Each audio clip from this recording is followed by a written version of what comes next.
franchisees. How much is that weighed into your ability to perform at a high level? The community of franchisees? Yeah. I mean, it's powerful. You get you get to meet other franchise owners who have different perspective on how they run their business and things that I may not be thinking of, certain things that they may be doing in their businesses that help me, you know, come back to my store and instill and implement and run with. Yeah. And so that's a big part of what I'm trying to do is like, I'm trying to take that informal sort of network that you learn from. Like you were close to Chris, right? Oh yeah, still are. Talked to him yesterday. Right. So you guys have taught each other. And so trying to take that informal network and sort of formalize it in a way where you like if you were having a conversation with Chris, like what kind of stuff would you be saying to him? You know, I want to. Anyway, so this is Mo, and Mo, you've been in the system now for how many years? Oh man, 18. 18 years. Yeah, long time. And you built a store in Westland? Yes. And it was a non-drive-through originally. Yeah. And was it the highest store in the system as a non-drive-through, or did it become the highest store in the system when it became a drive-through? It was before it became a drive-through, right? It was not the highest performing before the drive-through. The drive-through really took us to the next level. But I'm remembering correctly that was the highest store in the system for a long time. The non-drive-through store? No, the drive-through. The drive-through store, yes. Yeah. Yes. Yeah. Yep. And so you had that store. You had that store for 15 years. So we moved there from my original location. We moved there in 2014, and then I sold it to Ed in 2023. 23. Is when we sold it. Yeah. Yep. And then you bought the store here at 14 in 15 in Shaner. 15 in Shaner. When did you buy that one? That was in 22 is when I bought that. Okay. So for a moment there, I had this store and then the one in Westland for about a year. Yeah, and then you sold the store in Westland. And then this store just opened last year. Last year, yeah. Yeah, this one opened in 24, end of August. So it's an interesting story because you had a very well-established store that you built. And you built it and moved it and then operated it. Yeah. And you bought an existing store. So that was a new store. Oh, that was a new store. Yeah. I thought you bought that store. No, it was a new build. Oh, you did a new build on that one too? Yeah. All right, okay, all right. So now you've transitioned to this area. This is known as Macomb? Yep, Macomb County. Macomb County. Sometime I'll tell you a story about Macomb County. Macomb County wasn't very good to me at one point in my life. That'll be off the record, though. Okay, yeah. And so you built the store at 15 in Shaner. Yeah. This store, okay. So that's your background. What else would you add to that? What kind of flavor would you add to that? Business partners. When I first started, I did have a business partner. Right. In 07 is when I started, and my brother-in-law was my business partner. Oh man, it was a bad time. It was a bad time in 08 or 09. I mean, I think the recession was what, like 8 to like 10 to 11. Yeah. You know, so those years were probably the best years for me though. They were the worst, but the best. Tell me. It taught me to be resilient. It taught me what hard work really is. Yeah. You know, blood, sweat, and tears. I mean, they were some challenging times. I remember sitting with Bob Fish once in that store, and we sat down, and I was just, crying to him because it wasn't working. Good. It wasn't pretty. And give me an idea. How many customers a day would you have been seeing at that point, at the beginning, when it was bad? 100, 115. 100 a day. Yeah. And you are losing money like crazy. Oh yeah. At 100. Yeah. I mean, thankfully my partner was a doctor, so he was able to pump in money. I had no more money. Right. I mean, I was, at that time I was only 18 years old. Right. I mean, when we started, I was 18, 19 years old, so I was really young. And thankfully, I had a business partner who had some, ability to financially and he was keep it patient. Very. Yeah. And you bought him out at some point. Yeah. When would you have bought him out in this? 2012. Okay. Yeah, so a little earlier than I thought. I thought he was around longer than that, but you bought him out in 2012. Yeah. Okay. Yeah. 2012, we decided that it just made sense, to for me financially to just, Yeah. the financial return for me at that time wasn't significant Right. with the partner and what we were producing. So I was trying to start my life, and I was trying to figure out which way to go, and it was either I do this and I get the full reward, which made sense to stay in it, and that was a decision him and I both made. And he's my brother-in-law, and we kind of, family and work sometimes can be hard. It can be complicated. So we decided it was the best route, and thankfully it worked out. It worked out. Yeah, good. What was it that got you through those early years?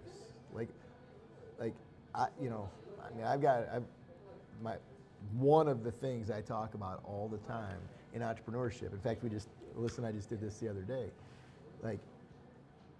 Essentially, just never giving up is one of the keys that makes for a successful entrepreneur. And you never gave up.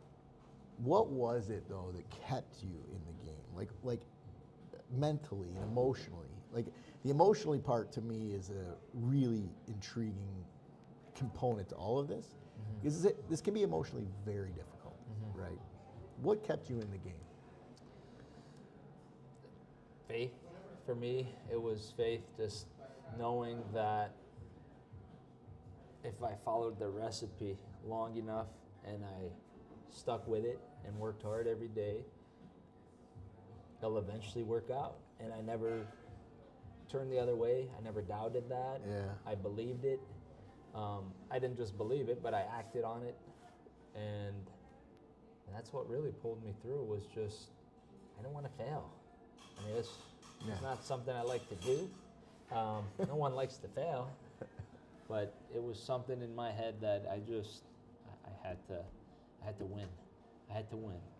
And I'd go in every day and one cup at a time, just make sure those guests that were coming through were coming back. Isn't it? I mean, it was hard. I mean, there was moments, labor, I was 5-6 baristas working for me. I mean, it was really Total. I couldn't afford to have a team of people working like we do now, but it was challenging. But the biggest thing for me was just, I don't think there was really a choice. Like I had to. Yeah. But that faith and belief in the system, and that's going to carry you through. You've heard me now for close to 20 years. Yeah. Basically chirping that message, right? Which is, if you poll our call it the top 10% of our franchise owners from a business metrics perspective in terms of success, they will tell you it's the system that works, right? And I don't know a single one that would be in the top. Think of our top 30 operators, right? Like, they would all say the system, And so that to me is a really important message for people to hear that are either new at this or are thinking about coming in, like just that steadfast commitment to the system. Yeah, and I think that was part of it. In the beginning, I didn't really buy into that fully. Right. I was so focused on numbers, and there was moments I'd be working the line by myself. Right. And I know that wasn't following the system. Right. But in my head, that was what I needed to do to just keep my doors open. Yep. But then it came to a point where I realized that's only hurting me. I wasn't growing the way I should be growing. And I felt that you have to invest early on in labor. Yeah. And, you can't look at it as it is an expense, but you can't look at it as, even if it's going to make your bottom line negative at the end of the month, you're working towards that growth, which you don't see in the moment, but it's happening, right? It's happening. No. And you said it to me when I walked in here, right? You were like, we are growing, and we're growing very significantly. Because I asked you, the store opened last year, how's it doing? And you were like, well, we're growing, and we're growing at a very significant rate. I think you said 33%. Right. So. And you do that, in my opinion, you do that through not focusing on the cost savings and the how much this discounting campaign is costing us, or focusing on tweaking labor down to the lowest common. You do that by obsessing over growth. And I've always seen you as that. Like you're obsessing over growth, and you do that. Okay, what's the number one factor for you in terms of if you want to grow your business? What's the number one thing you focus on? And I just saw it a second ago, and I'm gonna tell that story here in a second. But what do you focus on to obsess it, to grow your revenue? I mean, that person coming through that door, obsess over them, make them feel warm, make them feel welcome, make them feel loved, make them feel as an individual, not a transaction, make them, the profits come. I don't think about the profits. Right, I know. I think about the people and how I can impact that person coming through that door. Yeah. How can I make that person, I had a quick story, but a little conversation at the window with a customer one day, and we got to talking, and I realized she's at the window for too long, so she had, I was like, okay, we got to cut this short, so she leaves. Right. But a few minutes later, we get a phone call here, and she's crying, and she was telling me how much impact I had on her by just taking the time to just get to know her, just to ask her some questions about her day, where she's from, where she works, and just to talk to her as a human. Yeah. And it brought tears to my eyes because, the impact you had. And then through that, and that's what I just obsess over, making sure that when people come here, that they feel loved. They feel warm. They feel welcome, and it starts within the not just the customers, but it's it starts inside with the people that are working here. So my take on that, especially when it's new, and you're doing the kind of revenues at your stores that these aren't necessarily what I would call new stores anymore. I know they're new, but you're doing it's not startup numbers here, right? But my take on this has always been 80% obsession with the customer experience, and 20% the rest of it. So 20% you got to pay the bills. You got to make sure you're not doing stupid things from a cost perspective. You got to develop your marketing and discounting promotional campaigns. So that's 20%. Yeah. 80% is the customer experience. Yeah. And that's how you grow a business. I'm just gonna. DoorDash, is that a guy? DoorDash guy? Instacart or DoorDash? Instacart. That's what I. So I know I don't think that's following the rules, but we'll tell the story anyway. In an emergency. In an emergency, okay. Yeah. But not 10 gallons of milk flowing, right? So the Instacart driver came in, and he's loading all the milk on this table right here. And you engage him, and you offer him a coffee or a water. You even offered him a muffin, right? Yeah. And if our mantra is to create one new BIGGBY coffee fanatic per day, per store, I think you do. I'm not sure that guy will convert because he was a little out there. Yeah. But you had a real good chance of converting that guy to a regular customer just by the way you engaged him, right? It was beautiful. Yeah. And I do that with everybody. I mean, I look at everyone the same. I don't care who you are, where you're from, Mayor what comes color in, you are. Instacart driver comes in, Instacart, whatever. I treat everyone as a human being. Yeah. That was a really. I know that's not different and special and unique for you because that's what you do every single day. But for me to see that level of attentiveness to the Instacart driver, that's not happening that many places in the world to that guy. That guy's not getting treated like that very many places in the world. I mean, anybody that comes in here, whether they're DoorDash picking up an order for a customer, would you like a water? And they just look at you like you're crazy, like, wow, you're offering me something? Like, it's not common, right? It's not common at all. Yeah, which is what I don't want. I want to be common. I want to be different. We want to be different. We want to stand out from the norm, and that's what makes us. And that's what makes you special, right? That's what makes you special. Yeah. That's what makes you. My happiness happiness is through others. I mean, if you want happiness, it's not through stuff. It's through making other people feel good. You find a sense of joy in that, you know, and that's what makes me go home and smile and have a good day. Or even, you know, working with my team, you know, and just helping them grow as individuals. And I mean, that's where I find my joy. What you've built 3 stores, well 4 stores really, if you count the move. Yeah. What's the most challenging part of developing a new store? Wanting to open it quickly. I mean, that's the challenging part, and just that the build out process is always it can be a little bit challenging, right? I mean, working with architects and trying to understand a good design flow for your store. And then once you find out, you know, you got your plans, and then, you know, finding the right contractor who you think is the right contractor until you hire them, and then you start working with them, and then, you know, the delays that are in, and then they're and not inspections that come through, and these inspectors, some of them, you know, they can be a little challenging. And I'd say the build out process is probably, you know, was probably my biggest challenge of it all.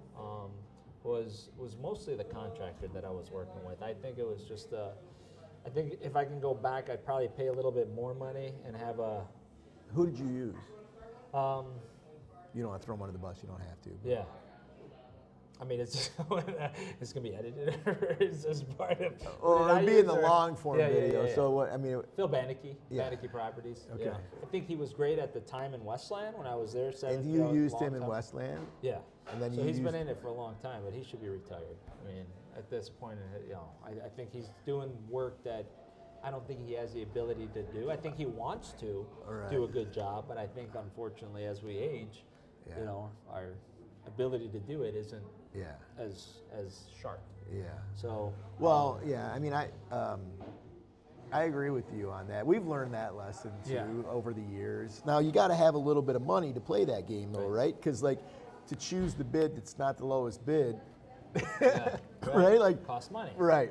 But it isn't always the cheapest. That's the best, or the right choice. Yeah. Right. Yeah. So, what has been like for you the best promotional tool for you ever? Like, what's the tool that you go-to that you love to deploy at your stores to promote new customers coming in? Like, I see this. This is cool. I love this. Yeah, I think the texting is definitely something that, I mean, we're. And how many times do you hit these people? With a message from you. Just depends on sales that week, but it can be, you know, it could be once a week, or it could be up to 3-4 times a week. Okay. You know, but not, you know, on average, I'd say usually 2 times a week. And your redemption rate, 18. You said you got 1,800 people involved. What's your redemption rate on these things? Oh, I'd say, you know, if we got 1,800, we probably, if we sent something out today, we probably can get, depending on the offer, like if it's a BOGO that's out, we may get 80 redemptions back. That's a lot in one day. That's a lot. Yeah, no print mailer. I mean, I stopped doing print because I don't see the redemptions, and print's expensive, and I've done print. I've tried it even for our grand opening here, and you'll see I mean. Everybody's on their phone, either. Right? I mean, no, the text messaging, I mean, it costs me about 2 cents a message to send out a message. Per person. Yeah. So. Think of the efficiency of that, though. Yeah. In comparison to mailers. Right. They're getting it directly on their phone. Right. They're instantly seeing it. You hit them at the right time. You know, it's, I mean, there's no other. So would you say this is your best promotional tool right now? I'd say the texting is, I also do, you know, a lot of Facebook advertising, you know, local advertising where I can target certain competitors, certain audience that I know is our target audience, you know. I can target that specifically. We also run, like this week we have a crew pick where we let the crew pick a drink of their choice and we discount it for the week. So nice. Customers can come in and try out that drink all week long for a certain price. That's fun. Yeah. What's the craziest thing that's ever happened to you running this business for 20 years? The guy I just met. He was. 20 years, he was a little out there. 20 years, wow. And it does, you know, it doesn't have to be store related. It could Yeah. be, you know, something that happened with another franchise owner, or You know, craziest thing. Oh man, I mean, I've had employees in the middle of the night just like text you their ears combusted or some crazy story that they couldn't come to work. I mean, the stories that I've heard of just like, you know, certain call-offs that happen sometimes is just yeah, like, you know, unbelievable, is this really happening? Is this made up? But I really can't think of too many crazy stories. All right. Well, I then, mean, what's your favorite memory? Favorite memory? I mean, that lady. I mean, that really made an impact on me. That one lady when I was talking, and she called and she was crying. I mean, that was one. I mean, there was another one that we hosted. You know, there was in Westland, kid that got hit by a car and unfortunately died, and Yeah, we were I able remember to that. bring the community together, and we were able to raise money for his funeral, and that was you know, very moving for me to be able to, you know, that. leverage our business to be able to support this family in need. Yeah. Yeah. That was pretty Yeah. heavy memory for me. Yeah. Well, I'll note that I asked you like crazy, which I guess sort of has a negative tone to it, and you were like blank. And then I asked you your favorite memory, and you've got all kinds of them. Yeah. Right. Yeah, That's I cool. don't try to Yeah. Dwell the on negative stuff. I don't really let it sit for too long, so it's not really, you know. Yeah. I just Yeah. No, I know. I move on. You have to. know, and You I have to. try not to dwell on things for too long. Yeah. so You've I- been so good you at know. that. Because you know, it hasn't been the simplest, No, easiest road. no, I mean, I'm sure there's been days that I've been down just like the average human. I mean, we don't Yeah. all have perfect days. right. But I try to, when I do feel down, I try to, you know, shift my focus. You know, I always say your feelings are whatever you're focusing on. So like if I sit here and I just focus on, you know, my numbers being negative and that's all I'm fixated on, I'm only going to produce more negative. Right. So That is critical. I focus on what I can control, and I go all in. Yeah. And anything negative that's happening, I fix it and I move on. You know, I don't sit in there for too long, because for me, it's your mental is affecting your physical output. So if you can't control what you're thinking, it's going to affect your overall performance. So that is sage stuff, man. Yeah. And it seems simple. it's not. But it's not. No. Right. I deal with that all the time, you know. I mean, my mind is always telling me things to do or making you think, you know, scary thoughts of whatever. You know, Right. you can, you know, there's just thing I've heard. False evidence appearing real is fear, right? False evidence appearing real. It's something that's appearing real that's false. That's, you know, that can affect you, right? So, you know, sometimes you worry. Yeah. And it's false. Yeah. It's not real, and that can affect everything else that follows. If you had to, you have 2 daughters, young daughters. Yeah. If they were to learn about your legacy 20 years from now, from an employee of yours, what would you want that to be?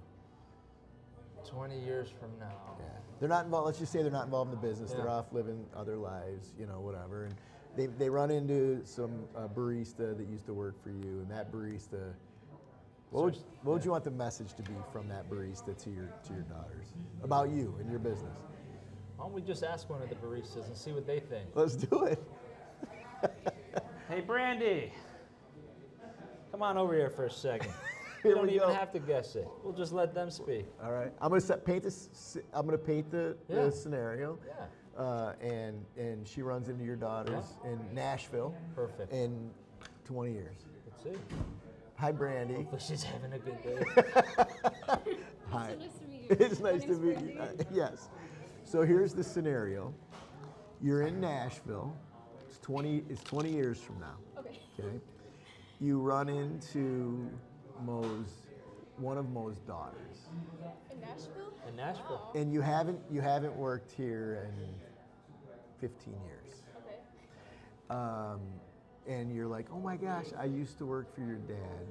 Then how would you explain this working here and the relationship with Mo? How would you explain it to her? I'd probably describe you as a mentor to me. I feel like you've helped me a lot personally, like through a bunch of different challenges, but also he's helped me become a really strong leader and really confident in how I'm speaking to people and approaching certain situations. Oh yeah. So I'd probably describe Mo as like a mentor to me. Nice. Yeah. Your energy's amazing. Thank you. How long have you worked here? About 3.5 years. You have? Yeah, I think I was your first employee at the You other were. store. Yeah. Oh really? I walked into my interview and the whole store was under construction. Yeah, true story. Yeah. I really liked your energy, and I was like, I have to work here. Like it just felt so right and meant to be. And do you work at both stores now, or Yep. you do? Yes. Yeah. What's your favorite part of the job? What's your what makes you the happiest working here? I guess I just love knowing like the people in the community because I live very close. I live like 2 minutes down the road. So just seeing like who lives around me is really nice, and Yeah. getting so many different perspectives from so many different like walks of life Yeah. really like helps keep me in check. So I love meeting new people. If you could change one thing about BIGGBY, what would you change? Ooh, that's a hard one. Do you think we can hear this? Will we be able to pick up the audio? No, but I'll enhance that with just editing system. Okay. Okay. I wanted, I really would wanted to do a separate short brief interview with the 5 questions we usually do. Okay. Yeah. All right. Well, can we do that when Yeah. later? Yeah, Will you be here for a minute? Yes. Okay. We'll just do a Okay. one-on-one with you. Okay. Is that great? Yeah. Okay. All right. Awesome. Thank you. Yeah, thank you. Thank you, Brandon. So mentor Yeah. is the answer to Yeah. that, right? Yeah. That's a nice. Yeah. A lot of employers, especially in this environment, which we'd call maybe QSR, food service retail, a lot of employers, a lot of people that work inside of these environments would not speak kindly of their manager or their boss. You know, Yeah. that's nice. Yeah. I mean, I love that girl. Yeah. I mean, seriously, all of them I look at as, not everybody has the, the leadership in them. Not everybody has the ability to learn how to work.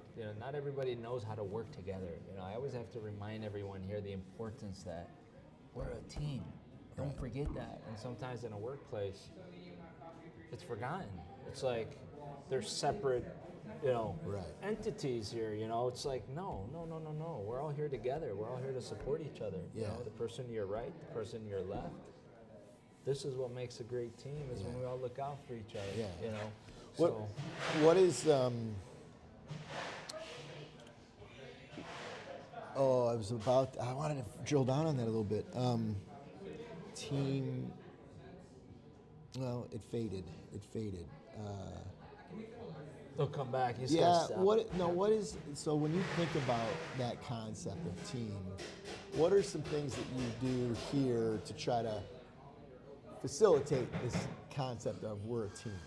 Yeah.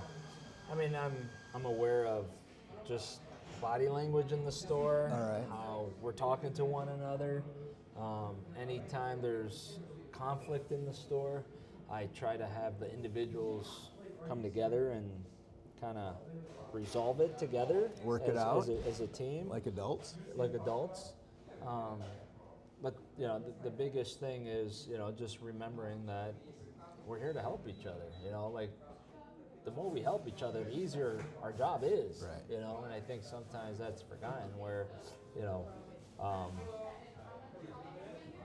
people aren't coming together and they're kind of doing their own thing in the store, and it's Yeah. like you're only stressing yourselves out.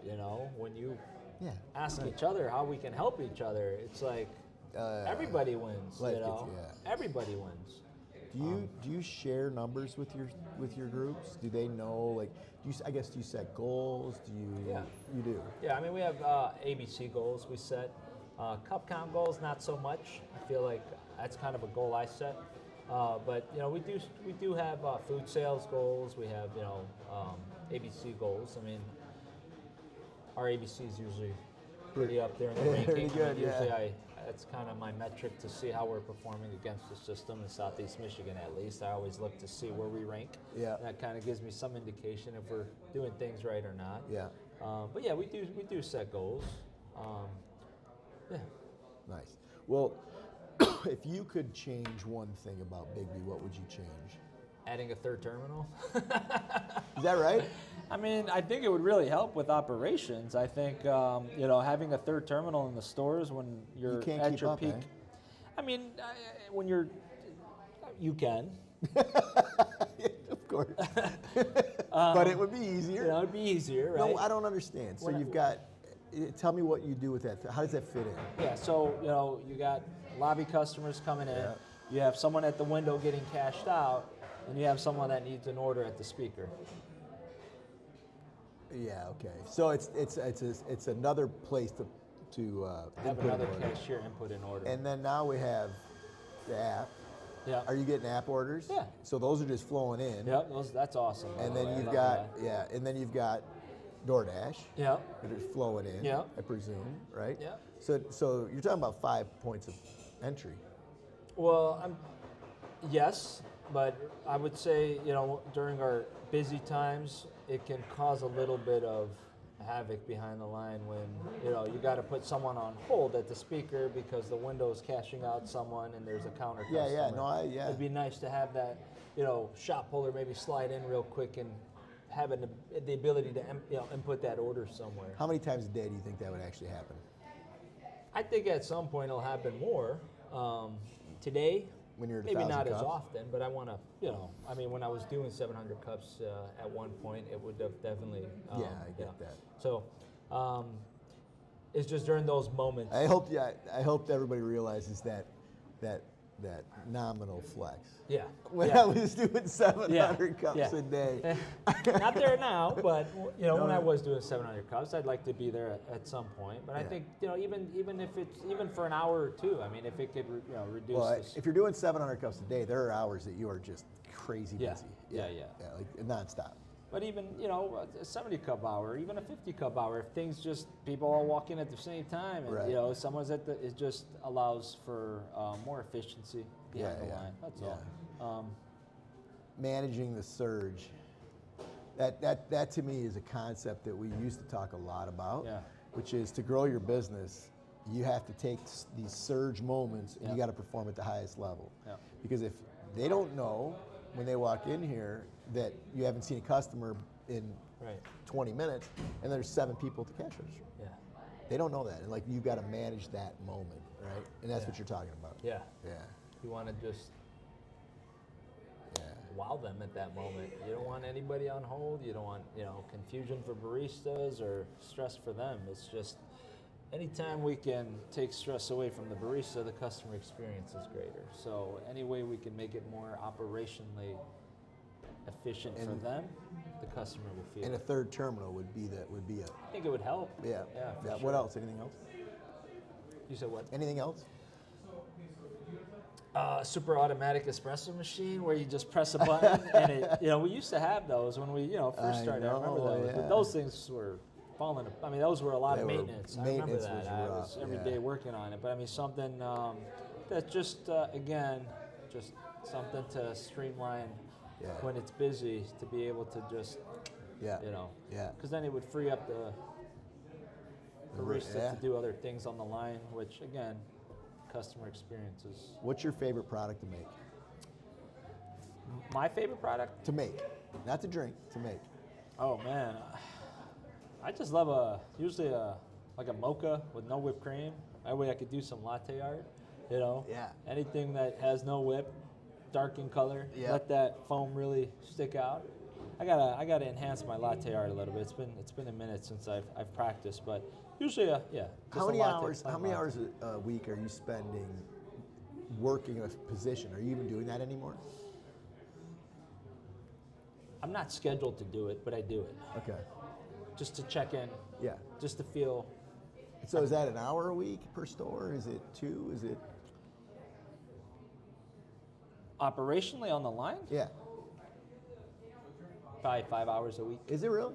Yeah. That's a lot. Especially when you've got so many competent people. I mean, your Yeah. people are. Well, but what you're saying is that's your way to connect, right? It's your way to. Yeah. I mean, I come in, and if I want to just, talk to my guests, I'll jump on the window and start cashing cars out, and realize nobody has a BIGGBY card, so I turn around and say, hey guys, we got to work on these BIGGBY cars this week. It gives me an opportunity to just see how, if there's anything we're falling short on, how can we improve? And the only way to know that sometimes is to get behind the line and, Yeah. Yeah. I mean, as what I would categorize you as, one of, if not our most experienced franchisees at this point, one of, if not the most successful franchisees of ours at this point, what would you say, I'm going to ask you 3 questions. Advice to a prospect, someone that's looking at this, and let's say it's somebody that you care for deeply, right? And they're thinking about coming into BIGGBY, what would you tell them?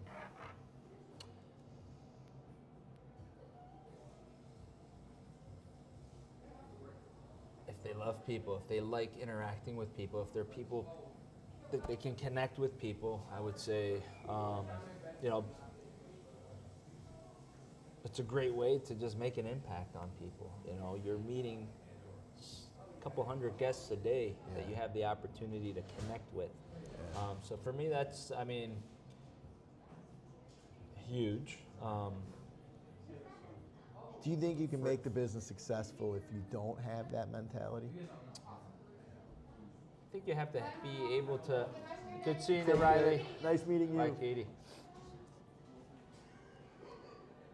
I'd say you need it at least even for your people within your organization. It may not be the guest, but you need to be able to communicate. Yeah. I think that's a big one. Like if you can't communicate with people, so I say the biggest thing is just being a good communicator. Right. Being able to communicate. Yeah, we're all learning, right? That's Yeah. That's not a simple thing. I'm regularly amazed at when I think I'm communicating something, Yeah. and I'm not. Yeah. I don't know if you experienced that, but it's like, whew, Yeah, I communicate it, and whether it resonates or not, I know I'm doing my part. You're doing your best. At least I'm always trying to. Okay, so then fast forward, that person has decided to open a store. They've opened their store. They're in month 9, and they're doing 150 cups. What's your advice to them? Don't give up. Stick with it. Other stores are doing it. Other stores are successful. That should give you hope that there's potential. It's just you haven't hit that potential yet. And if you could give them one piece of advice on what to focus on today, and I guess you've already answered it, but let's hear it again. Like, what advice would you give them when they wake up today? They're 9 months in. They're doing 150 cups a day. What would you have them focus on? Marketing. Yeah. Getting out and getting customers, and making sure when the customers come into the store that you're not the only one working and serving the customer, that you have a team that's ready for that surge moment, right? Just double down on your labor, double down on your marketing, double down on your operations. Ooh, it's tough to do. It's tough to do, but that's what. But is that real though? I'm going to call you out here a little bit. Yeah. Is that real? Because you told me when you were doing 100 cups a day, you were back there by yourself. Yeah. I was wrong. You think so? I was, yeah. Okay. Yeah, because those surge moments when they happened, I was by myself. I couldn't deliver the experience that I'm supposed to deliver. So they'll come back. So they can come back. All right. Okay. And that's how you grow. Okay. All right. If my focus was just on the bottom line and those customers came in and they were waiting 15 minutes for a coffee, they're not going to come back. Right. Right. So I think the biggest focus is just making sure that when they do come in, you're wowing them. You're making sure they're coming back for more. And to do that, you have to make sure you're operationally ready for it. Yeah. Just caring for people when they come in. And even if you fall short, and you do have long service times, just making sure you care, just show them a level of care. Show them that, you notice that maybe you fell short today. Yeah. Yeah. No, I love that. And then the final stage of this is they're 10 years in, they're profitable. It's a good business for them. What would your inspiring message be? Don't stop growing. Why?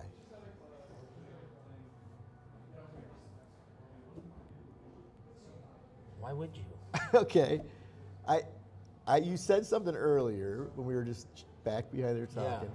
You said something about why you want to do 700 cups here, and I thought it was great, and I'm leading you down that path. Yeah. But For me, it's just the excitement it brings into the store, the energy it brings Right. into the store. I mean, when you're doing 700 cups, the amount of energy in the store is like in a concert. I mean, Yeah. you're I know. You know, things are just. I know. It just feels good. I mean, Yeah. to do that many cups and to be able to connect with that many people, and you know, it's just the energy. I mean, for me, it's the energy. I need the energy. That's You what I said- feed off of. Yeah, what you said earlier was it's just so much fun. Yeah. It's the energy. It's Yeah. so much fun, right? And I agree with that, right? And oh, by the way, you make a shitload more money. Whoa. And that's like a byproduct. Yeah. And you do, Yeah. right? I mean, when you get the stores to a certain volume, it's like, woo, you Yeah. know. Most people don't know this. When we had our original store, before we opened our second store, the store was open from 6 a.m. till midnight, Wow. and it was on campus at Michigan State. And we had a line to the door every hour we were open, and we were doing over 1,000 cups a day. Wow. And it was like it felt like the center of the universe. Yeah. You know, I mean, we had hundreds. There used to be a park right next to that store, a big park, with picnic tables everywhere. Yeah. And I remember one night I went and I was like, okay, how many people are here? And I counted everybody in the dining room because every seat was taken. I went under our patio, every seat was taken, and then I went out and I counted people. There were people sitting on blankets, like having coffee, talking, catching up. There were over 300 people. Wow. Just hanging out there. It was probably granted, it was a beautiful May night, Yeah. Friday night, 75 degrees. Like everybody, I'm Yeah. sure that's what the deal was. But I agree with you that, like, to me, like, I get that feeling now at like the annual meeting. You know, when I walk in the room, there's 1,000 people in there, and it's like, holy shit! Yeah. Like, this is unbelievable. But that when a business is doing, like, performing at the highest level, it is truly the most invigorating thing, professionally, in my entire life. Right? Like, the feeling's amazing. And you're able to give back so much more to people when you're doing those kind of cups. Meaning, I mean, you can give Right. so much more. Because you whether- have, yeah. You know, when you're at those numbers, I mean, you can give as much staffing as you need behind the line. You're not really thinking too much of labor when you're doing 700 cups. You can give them all the help they need. You can Right. give the community what they need as they come in, and you Right. want to give more. You know, as you're getting more, you want to give. I want to give more as I get more. I always want to give back, and I think that's part of the growth is giving back. Is getting and giving, and giving, and yeah. Okay. In closing, one message to BIGGBY Nation. That after your experience, everything you've been through, one message to BIGGBY Nation. Don't stop. Keep going. Right. Even when it's tough, just focus on the stores that are performing.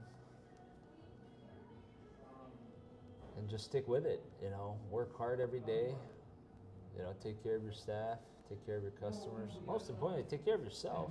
Right. You know, it starts with you. I mean, you have to make sure, you know, just continue to develop yourself, and I think through that, you know, everything else hopefully follows, and just, you know, follow the system. Yeah. We don't have to invent it. That's part of the franchise. Right. Is the system is there. We just have to be good at executing it and believing in it. And then, yeah, I'd say that's. Well, we're not giving up. I promise you that. Bob and I aren't. Yeah. I mean, the leadership team's not. We're all in. This has been incredibly inspiring for me to be here today. This is beautiful. Thank you, Mike, for coming out course. here. This is great Of for course. me. 18 years, I'm like, I finally get to sit with him. Come Oh, on. I even canceled my plans today. I was supposed to go to Bavarian Inn today with the girls. I was like, let's go out and You go. did not. We can reschedule it. We're still going to go, but I said, I'm not going to let this day pass. I said, Mike is Oh, important. Mo, I wanted to thank you. make sure I'm here today. Well, here's to the next 20 years. Here's to your daughter running into one of your baristas in Nashville in 20 years. Here's to 2 700 Cup stores in 20 years. Thank you, Mike. I appreciate that. I hope so. One day, it'd be nice to have you back in the stores when they're doing 700 cups, and we can have this remind ourselves of this conversation. This conversation right here. Working at it, one day at a time, one day at a time, one sticker at a time. Sticker. Yeah. Are these on every? Are these on every cup? Every cup, yeah. And that's how you've gotten to 1,800. Yeah. Do you know how that ranks out there in terms of other stores? How many people they have on their text list? I mean, are people buying lists? I assume people are buying lists, right? I mean, I Which don't know cannot if you be as can buy effective. it. I don't know if you can buy lists. Maybe you can. I don't know. I mean, I don't know if I I don't- want to I do don't- that because this I mean, is these a- are customers coming in my store, so I know they want our product. Right. But I mean, it'd be cool to even have them on cups, just like printed right on the cup. That would be Where nice. if home office had a way to, What kind about- of like our e-wards, but instead, It's the same thing. It's just Yeah. a different avenue, texting versus Yeah. email, right? right? What about this was rewarding your existing customers. How do you use texting to get new customers? That's why I think Yeah. think people can buy lists. I mean, I might be being really dumb here, but maybe New it customers. seems like you would know about that if that was an option. I mean, I could put it on like Facebook Marketplace. I can create a flyer that says Texas. Yeah, that's true. I can get a new customer in here. That's true. But yeah, I mean, yeah, that's the only, I guess, just thinking right now, that's the only thing I can think of. If I were to get new people through that, would be through. So you're online, 100% some digital. electronic now, right? For coupons. Yeah. And we do bounce backs. Paper bounce backs. Yeah, the co-op sends them out, and Yeah. we pass those out. Once we're out for that batch until the next one comes in. But we did bounce backs for a long time, where I did my own Yeah. prints, and then I kind of tried to control a little bit of the cogs and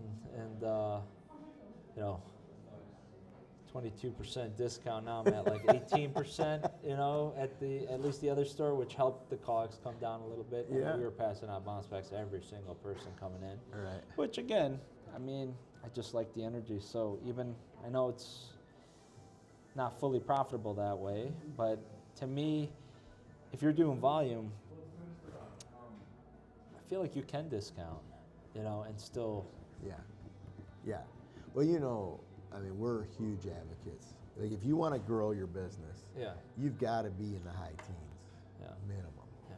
to grow. In our opinion, Yeah. in the promotional stuff, and a lot of people get really uptight about that because it does raise your percentages. But like, get it to 400, 500 cups, and then worry about then start really working on it, and then That's you've it. got a real base there to have profit. That's it. Right? Yeah. You can squeak out a few pennies at 200 and whatever. Right. But if you're too new and you're gonna stay stagnant at 200 cups because you don't want a discount, well, you're never gonna grow. And you're just sitting there You know. like swimming upstream. Yeah. I know. And then your baristas are bored. Right. They don't want to come to work and just stand around. And your baristas are looking at you going, "You okay?" Right. Yeah, exactly. Yeah. Like, I want them to come to a place that they feel is part of something big. Is banging, You right? know? Doing Right. it. Yeah. No, Hey, they're it's- making tips, they're engaging with customers, they're able to, Yeah. feel like it's something great. And you go into a store when there's no customers and, barely any people working with you, it's just not the same feeling. So again, thank you. This is an No, thank inspiration you, to me. Mike. I'm so glad. Thank you so much. And if there's ever anything, I mean, seriously, anything. Yeah. You're like doing any, it. Any Like, other things you need or if you have going on that I could support? You're doing whatever it, is, and I would like to build this library out, Yeah. right? Because I think about before you sign, for you to be able to sit and listen to you in 20 years. Yeah. How cool would that be? Yeah. To listen to how it worked for you, and I agree with you. Like there's a certain personality that can do food service QSR well. Yeah. And it's that person that thrives off people and energy, and like that's just part of the game. I always did. I always loved it. Yeah. Right. I love being in the stores. You know. And if you're like a bean counter that doesn't want to come out of the back office, Yeah. Good luck. Yeah. I mean, it just doesn't work. Good luck, You know? right? I mean, it's and I'm it's much- okay with that. Like Yeah. I'd much rather have somebody hear you Yeah. say that and Yeah. not sign an agreement Right. and not get involved than to think that, you know, that could work, Yeah. right? And sign an agreement and get involved, and 2 years later they're miserable. Yeah. Like miserable franchisees who aren't performing well. It's like, I mean, I don't ever want to do it. I mean, for me, it's developing me every day, and I feel like that's what allows me to come in and produce what I do. Yeah. Is being able to, you know, get up at 4 a.m. every day, go to the gym. It primes me, so when I come in here, I'm at the highest level I can be. You know, when I'm interacting with people, whether it's the customers, whether it's the team, whether it's someone from the community, you know, it's important that, you know, you have to be first. Yeah. So I always try to, you know, take care of my Yeah. my mental health first, my physical health first, make sure my spiritual health, and then, you know. then Is go out your there. wife still in the business? On her computer, she'll do stuff from home. Yeah. Yeah, she works from home with the Because she was kids. pretty involved for a long time. Oh yeah, she's a big part of where I'm at today. Right, for sure. right. Yeah. Yeah, we didn't talk about her. Yeah. Do you see yourself? Do you see your kids being involved in the business? I mean, it seems like she wants to be involved now. She comes in here and says, "I'm the boss," and she's only 4 years old, and she'll tell you that she wants to be She's the involved. boss, eh? Let's see if she'll answer real quick here. I'm gonna see if she wants to be part of the BIGGBY barista here. Let's see. Let's see. Let's see if she'll answer me. I don't know what you're gonna see here, Mike. So Okay. we're gonna find out here. Oh, Oh, Amira, I got a question. Do you want to work at BIGGBY? You want to work at BIGGBY? There you go. She says she wants to. You're hired. all right. It's done. It's a done Baba, deal. this is my friend Mike. He's the one who started BIGGBY. Oh, hi, sweetie. Oh my gosh! What are y'all up to? Are you baking? They're doing science experiments. Oh, good for you. Look at all the color. Baking soda, food coloring, and vinegar. Creates a lot of fun.